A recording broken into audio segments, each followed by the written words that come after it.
Welcome to the Hearse Whisperers, where we give you an inside look at life in the slow lane and talk openly about the death care industry. We're here to pull back the curtain on what really goes on behind the scenes in funeral service, from the heartfelt to the humorous, the traditional to the taboo. There's a lot of misunderstanding out there, but the more we talk about death and grief, the more empowered we become. We're glad you found us, so please like, subscribe, and hit that notification bell so you'll be the first to know when new episodes drop.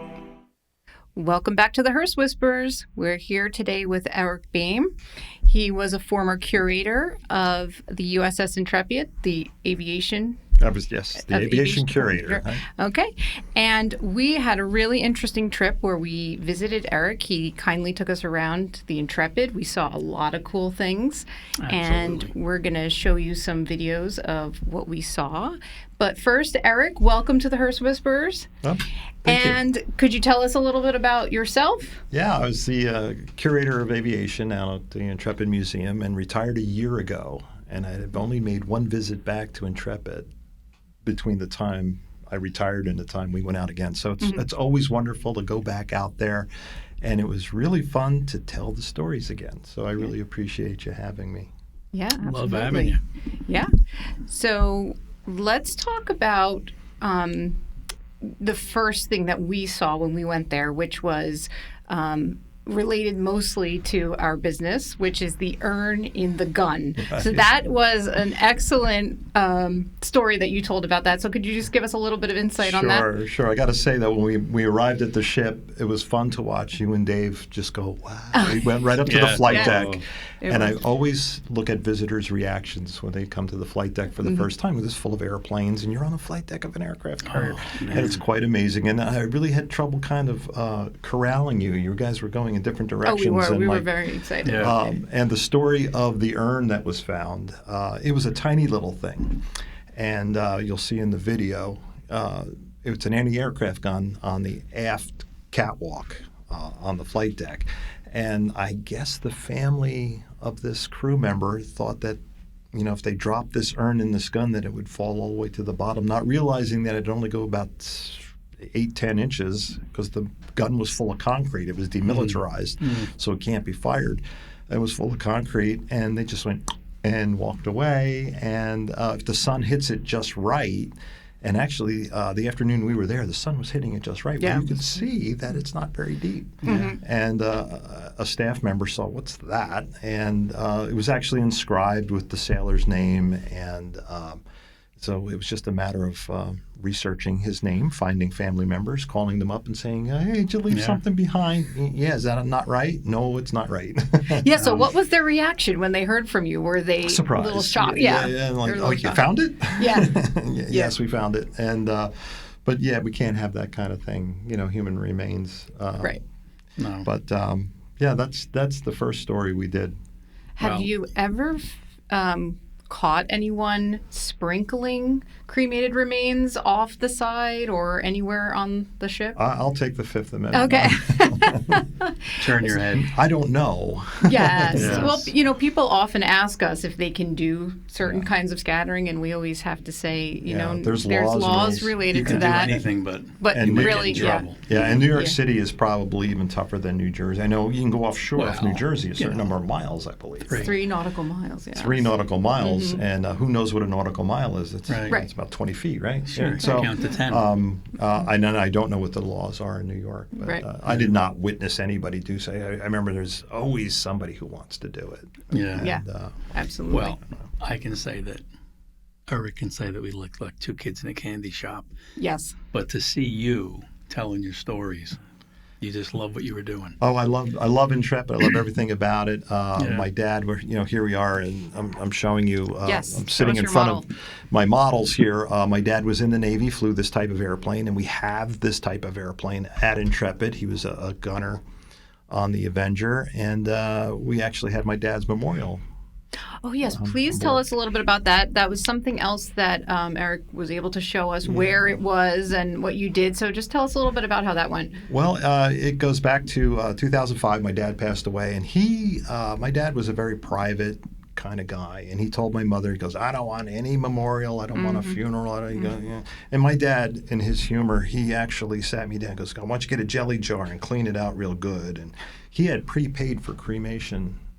And he passed away in Montana. And believe it or not, there was somebody in downtown Great Falls, Montana, agreed to cremate him for $65 and give the remains to my mom, which she still has in her room in her nursing home. He's waiting for her. And he wanted nothing. And so she wanted to honor that. And my sisters and I were like, oh, I don't like this. Dad had a great life. He was a great dad. Our war hero. He said he was a war survivor, not a hero, but just a great dad in everything he did. And here we are, not able to celebrate him. And so Mom went to grief counseling, like a lot of widows do, and a lot of widows should. You should learn how to cope with this. And they recommended you need to do a memorial. It's not for him. It's for you. It's for the kids. It's for the rest of the family. And so it was a full year. A full year later, my mom says, let's do a memorial, and let's do it under the Avenger at Intrepid in New York City. And it was great. I had to find a priest, first of all, in New York City, and I found it right at the church there in Times Square. The priest there said, I'd love to do that. And he came out and did the service for us. And I had other things here from the memorial. My dad was part of an air crew. This type of airplane is a 3-person crew, a pilot, a gunner, and a radioman down in the belly. And Dad was the gunner. And the radioman was still alive. He's a farmer from Iowa. He has since passed away.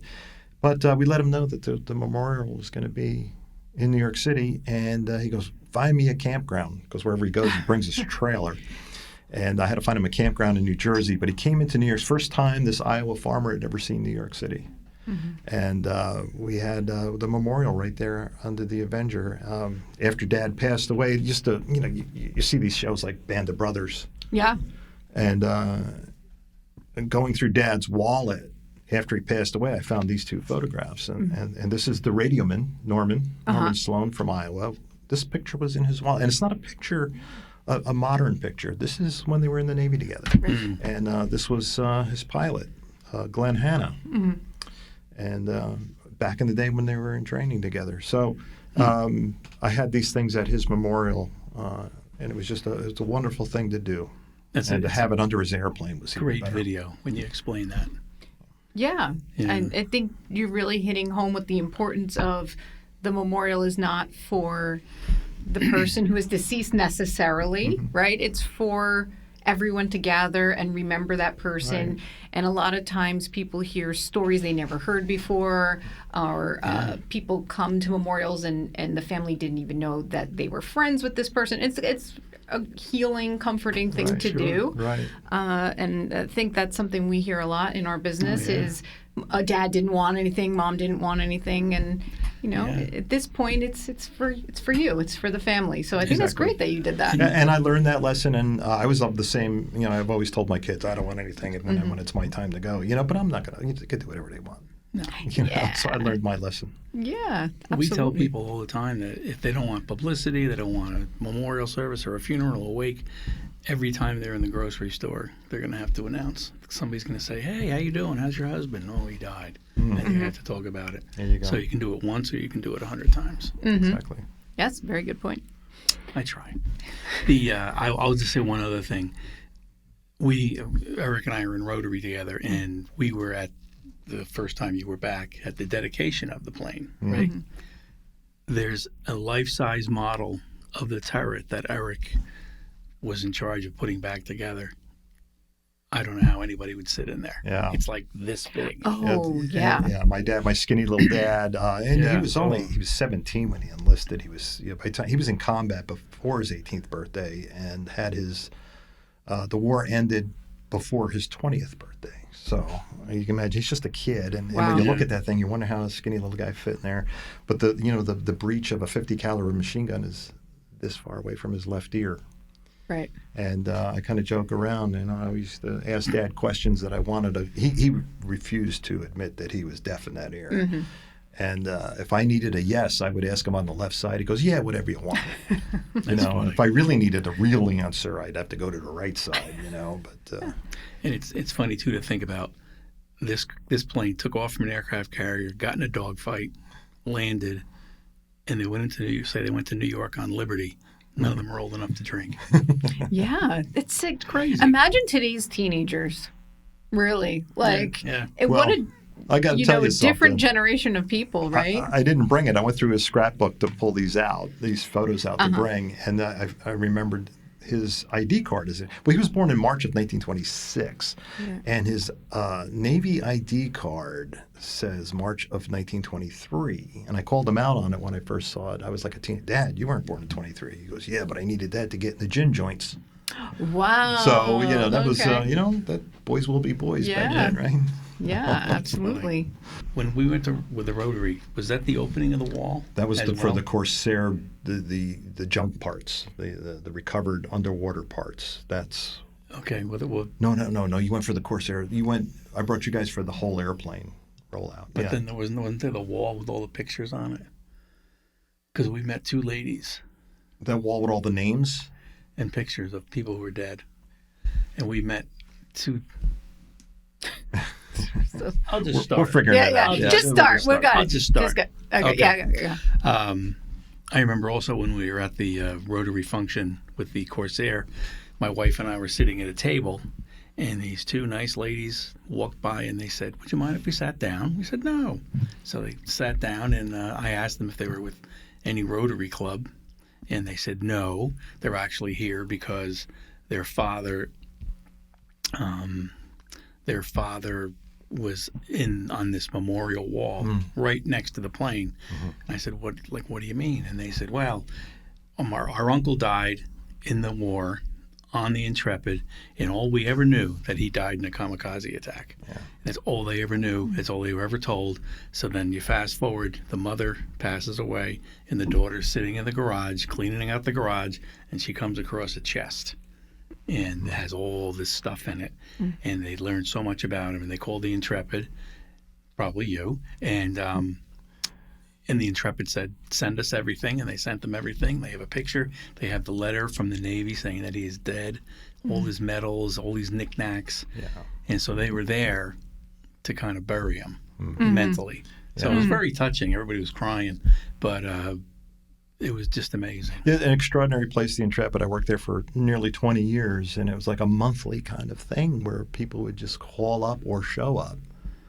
I was going to ask you, what percentage of your time do you think you spent with situations like that? People sending you things, people calling? Not enough, because that was the most extraordinary part of the job, was meeting these people. Yeah. When I took the job, I was in charge of the airplanes and the upkeep of the airplanes. But to me, the airplanes, and I'm an airplane mechanic by trade, and they're things. And I prefer to use the airplanes at Intrepid as the props of the stories for the people. And when the families come in, it was just remarkable. And it was all the time I could give them, and then some. All the time they needed. It was just so much fun to learn these stories from these folks. Again, that comes through on the videos with you. Yeah. I hope so. It's genuine. Yeah. It's just the way I felt about these people, and to meet the families, and I told you a few stories about families I met. Yes. And it's quite remarkable. And there's even some of the old veterans. When I started in 2005, a lot of the World War II veterans were still coming around. Right. Yeah. And sadly, they're all gone. Yep. Right. That must have been sad. Less and less and less and less. Yeah, and COVID kind of cleaned up the rest of them. And COVID was a bad time for a lot of the elderly vets. So. Right. And that just goes to show you the closure that's needed, right? So much time can go by, decades can go by, and Dave, your story, that family came, and it was almost like the funeral for them, right? It was the end, the memorial. That's really amazing. And there was an old sailor. I have to tell you, we didn't talk about this, but there was an old sailor that was at Intrepid. He lived in New York City. His name was Felix Novelli. And Felix lived locally, and he came out to the Intrepid whenever we had an event. He volunteered some weekends just to talk to people, and everybody loved meeting him, this little old man, and he had these war stories. And he was a Corsair mechanic, a plane captain. So he was the guy he was the last guy the pilot would see. Because he was the plane captain. He took care of the airplane. He'd go to the pilot, bring my airplane back. Belongs to me. So Felix, every time I saw him, he goes, you got to get a Corsair. You better get a Corsair. You better get it before I die. And I was never able to get a Corsair until like at the very, very end of my career there. And Felix had already gone for a few years. And so now whenever I see the Corsair, I also think of Felix Novelli. And I hope he in some way or another realizes that we were going to do it. Right. It just took time. Sure. Yeah. Wow. I also thought it was really interesting that New Jersey fans will love this. Most of these planes were built in the glorious Garden State. Right. This is a Grumman design out on Long Island, but the Grumman company had to make 8,000 or 9,000 fighter planes for the Navy, and here are these torpedo bombers that they designed. The Navy also wanted 8,000 or 9,000, 10,000 of those. So wartime production was shifted over to the automakers. Even Ford in Detroit made bombers, B-24 bombers. But General Motors is a big assembly plant in South Jersey, and they had component plants close to here, like in Linden. And my dad grew up in Union and went on a class trip and to one of the assembly, not the final assembly plant, but one of the component plants in Linden. And he said, I'm going to go to war. I'm going to go to war in a New Jersey airplane. And so he, that he aspired to do that, and he did it. A little short story. But it was quite interesting. So the TBM Avenger made in New Jersey. Yep. Love it. Very cool. So that brings us, back to talking a little bit about, tell us about the Isley family, because we were just discussing, closure. And I think that this is like one of the great stories of closure that a family thought would never happen. Yeah, I forget what we talked about when we were on deck, but Reader's Digest version, the Japanese city leaders in Sakai City contacted us, said, we found an airplane. We've determined it came from Intrepid in 1945. One of your guys, when Intrepid was there in World War II. And long story short, that was one of our guys, and we knew nothing about him. And so as the curator, I was going to be developing an exhibit around these pieces, and these pieces looked, it was more like a science project, because I really didn't have any people stories to attach to it, not completely. And then COVID hit, and that slowed down everything. But I'm sitting at home because we weren't going to work. I'm like, I got really good at Ancestry.com. That's not a commercial plug or anything, but I got good at it for my own family. So I started looking for this Lauren Isley's family. And I was able to find a retired uncle in a retired nephew in Colorado. And it's kind of a sneaky way that I figured out who he was and how I got there. But it was a cold phone call. Are you the nephew of this guy? If you are, I'd like to tell you about it. Yeah. And then I found out, because we get a lot of people that come and they got Grandpa's goggles that he wore during the war. You want to put them in the exhibit? I'm like, it depends. Did he fly from Intrepid? But you get a lot. The kids don't want Grandpa's stuff. This family, completely the opposite. They honored Lauren, their war hero. The whole family did to a remarkable level. There's even one of the girls, one of the great grandnieces of Lauren Isley, is named Lauren after him. And so a lot of tears on the phone, a lot of crying. Boy, I never cried so much with this family. It was just, but it was wonderful, cry, because they were getting reconnected, because they never knew what really happened to them. Right. No. And so we were uncovering things, and once again, I think there's some in the video tells more, but 37 Isleys descended on New York City for a family reunion and the unveiling of the exhibit of Lauren's airplane, which is just fragments. There's just fragments of his airplanes that were recovered out of the bay. So they've been underwater all those years, and we had to treat them. We actually brought on board a team that worked on the Titanic. Years ago, when the Titanic was first found, they were able to treat these things, and they exist on the Intrepid now in a special display case that's environmentally stable, so that these parts will corrode no longer. They don't look like anything. You really have to look at them, and we have visuals to show you what parts of the airplane they even are. Yeah. So what's so interesting too is you get fragments of something or pieces of something, and then a lot of your exhibits, it's rebuilt, right? We were talking about different parts. How do you go about doing that? How do you say, well, I need these parts and I need this. Do you fabricate most of them with you're specialists or? Yeah, that's getting into a whole Yeah. nother can of worms there. But yeah, we have great mechanics at Intrepid that I actually the head of restoration. He came on as a volunteer, and I gave him a full-time job, and he's still there, and just a brilliant artist. Yeah. I can only call these because you take an 80-year-old airplane and you need to make a part. You can't Right. go get it off the shelf. So Right. No. it's very, very special tag. Yeah, it's like so specific. Task, yeah. It's amazing. When you were telling the story about reconnecting the family, that reminded me of the funeral we had a few years ago. He was a navigator, I think, in World War II. Yes, it was And Lieutenant Heffernan, if I Heffernan, remember. yep. Yes. And they went in. They were in the Southeast Asia, and they went in to attack a Japanese barge, which I didn't think they thought maybe was armed, and it was. And they were shot down, crashed. Nobody heard from them for years. But then they were speaking to the villagers, and the older villagers said, well, the plane went over there. And they went over and they dug, and they had to dig way down in the rice paddy, and they found some wreckage, and they found a few bones. That was it. And somehow they DNA'd it, and it was him. Well, there you go. There was another one of our stories on Intrepid. Barney Brahms, if you want Yes, to let's segue talk into about that. Yeah. Barney Brahms, James Edward Brahms, was a pilot. Now, Intrepid, a lot of people don't know, Intrepid fought during World War II, got hit by kamikazes 5 times.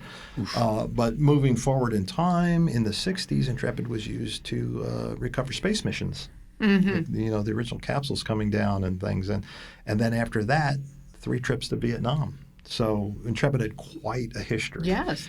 And during the Vietnam War, we lost a pilot in '68, James Edward Brahms, Barney Brahms. Barney was his nickname. Navy pilots do that to each other, and evidently James looks like Barney Rubble.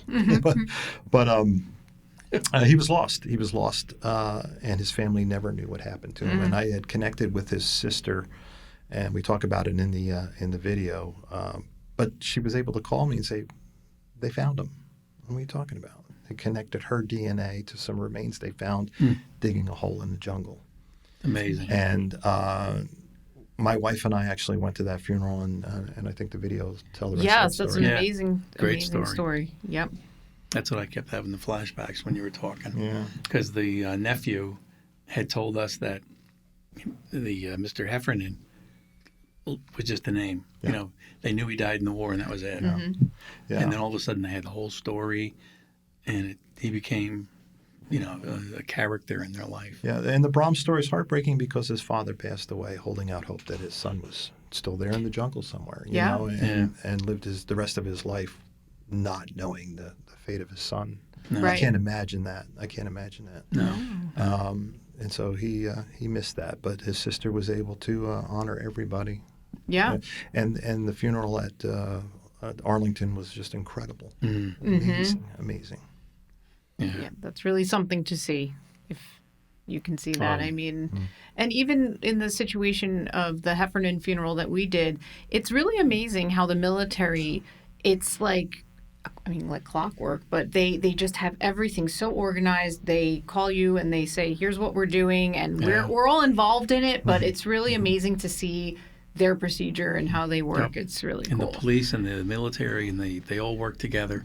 Our hearse had to go from, there was a mass in Wyckoff, and we had to go to St. John's. Yes, we in went in Queens, yeah. And entire Route 4 to the George Washington Bridge was empty. They had blocked every exit. We got to the George Washington Bridge. They had a big sign up, "Welcome home, Lieutenant Heffernan." Wow. It was amazing, yeah. And we went over the bridge again, no one on the bridge. And we get over and we're going down the Cross Bronx for the first time in history. No one on the Cross Bronx. Yeah. And then whatever highways we were on. And once we got into New York, every bridge was covered with fire trucks and men saluting. It was just very... Yeah, it gives you chills. It's like, really did. this is unreal, right? Yeah, It's amazing. So Okay. paying tribute is good. Paying tribute is important. So yeah, the kamikaze hits. Yes, okay. Intrepid suffered 5 hits, and there's a video which Yes, will be I will part of show. this, Yes. where there was 2 right on top of each other. And I explained to you the design of American ships, the armored Yes. deck to protect the ship is not the flight deck. It's not the deck in between the flight deck. There's a gallery deck where there's offices and briefing rooms and things, and then below that is the hangar deck, which the elevators bring the airplanes down there to work on them, and that's now Intrepid's exhibit deck, and then the floor of that deck is very thick steel. So the Japanese understood this, that it's a kamikaze hit or any bomb that hits is only going to go so far. You almost have to put one in the hole again and again and again if you're going to get down into the, to really do damage to a ship. And I should say the Essex class carriers, of which Intrepid is one of them, they built like 21 of them. And they took a lot of beating, and they never sunk one. The Japanese never sunk an Essex class ship. Wow. So the Essex class ships, there's a few in museums now, and the rest have been turned to scrap. But they've never, they got their nose bloodied. There's a couple of the ships took some big hits, but never sunk. But that kamikaze hit that's commemorated on Intrepid, and I showed you folks when we were there. There's a big round circle painted on the floor. You really don't notice it. It's just a slight difference in the color gray, and. When you watch the video, and I told you, watch out for the end. Yes, yeah. And so I'm not going to ruin it. We'll let you Don't play ruin it. Yeah, it's but good. very poignant. But that's the spot. That's the spot. Yeah. And that's where the young man died with the two women. He died in so he was one of them. the first kamikaze hit. And I think he worked in the kitchen, or he was somewhere where he ran out and was doing a gun, manning a gun. Right. And he got wounded. They took him down in sick bay, and then that's when the second one hit. Yeah. Everybody had a job on the ship. Even if you were a cook, when you're being attacked, you're not cooking. No. You're manning a gun, or you're fighting a fire, or whatever needs to be done. So, everybody's at battle stations. And so, 69 men were lost on that spot. Yeah. On that spot. And the circle's very powerful, Yeah. especially when you know what it is. It is. Yeah. So how did they repair and get back after such damage? I mean, what was that like for them? So the first thing, like I said, the armor was below deck, so the flight deck of Intrepid was wood. Right. And there was wood repair crews, and now you can't land an airplane on a deck with a hole in it. Right. So they were like ants, and they would just attack this hole, and they would be able to fix that hole really in record time, fix it well enough to land planes. Okay. But once you took a couple of hits like that, you didn't stay in the battle. Right. You had to kind of, lick your wounds. You would head back to maybe Pearl Harbor for repairs. Intrepid had done that a couple of times, and or all the way back to San Francisco if you needed major repairs, and Intrepid had to do that too. So you head back for repairs, and then you go back to work. Wow. So it's quite incredible. It is. The pace of war in World War II is like it hasn't been seen since. Crazy. Let's never see that again. Yeah. Yes. Hopefully not. hopefully. No. Absolutely. Okay. I know I just read a book, Sailing the Intrepid. Good book. And on the hangar deck in the old aircraft carriers, the American aircraft carriers, there was an opening in the front of the ship and a big opening in the back. So when the ship was sailing, there'd be a big wind going through. Watch that. And what they would do is on the hangar deck, they would warm up the planes, and then they put them on the elevator, put them up, and they take off. On the Japanese and I think the British aircraft carriers, they'd put the planes on, bring them up, and then warm them up top. So the Americans could get a lot more planes off.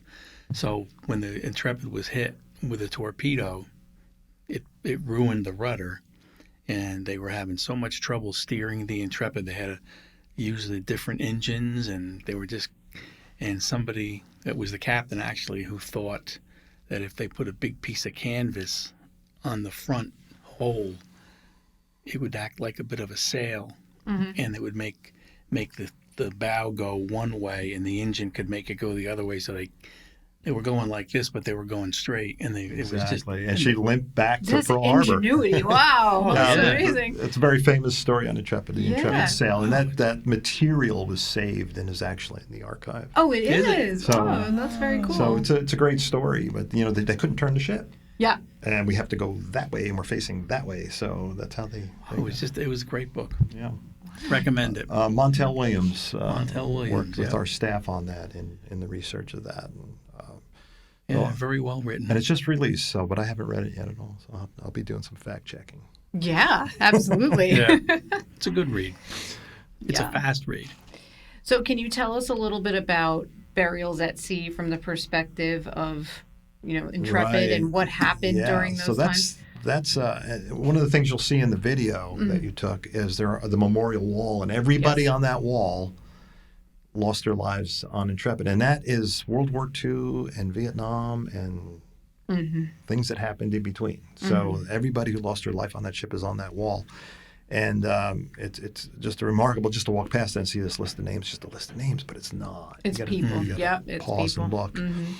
And that double kamikaze hit that video commemorates, 69. 69 men lost their lives that day. Yeah. And what do you do with 69 remains? I mean, you can't even handle that kind of thing at a civilian funeral home. Right. And so it's burial at sea. And there's some great video along on that movie I think you Yes. captured of how burials at sea were done. Now, there was a story I wanted to bring up. It was actually an Avenger crew. It was on a different ship, different squadron, but the Avenger was attacked. And the only damage suffered on the airplane was where the gunner was sitting. Okay. Essentially the same place my dad was sitting. Yeah. And the gunner was killed. And the airplane took a lot of hits and had a lot of damage. And the pilot was able to land back on the ship. And I'm drawing a blank on which ship it was right now. But anybody can look this up. They did a burial at sea. They left the gunner in his seat. Oh, wow. And just put the plane over. The entire airplane was pushed over the side, but they did the whole funeral service as if the airplane was his casket. Wow. And over the side it went. And I always thought that Interesting. was very poignant. He Yeah. went with his airplane. Yeah. And luckily not my dad. I Yeah. wouldn't be Yeah. here. But Yeah. that poor gunner went with his airplane. Wow, that's amazing. In the book, the Sailing the Intrepid, they talked about, I guess it was after one of the kamikaze hits, they had a whole bunch of men lined up to be buried on sea. And then they just started the service and another bunch of planes came in. So they had to run. Oh. Yeah. And then when the attack was over, they finished it. But you Yeah, think, guys can't get a break. yeah, you always think, okay, let's do this and we'll be fine. No, No. How traumatizing. Like, how do people live through that, right? And then war is over, go home, back to life. It's Well, Dave and I were talking It's- before we started recording. We Yeah. were talking about PTSD, and one of the Yeah. things my dad, with his crew, and you can zero in on these pictures. That's his whole squadron. yeah.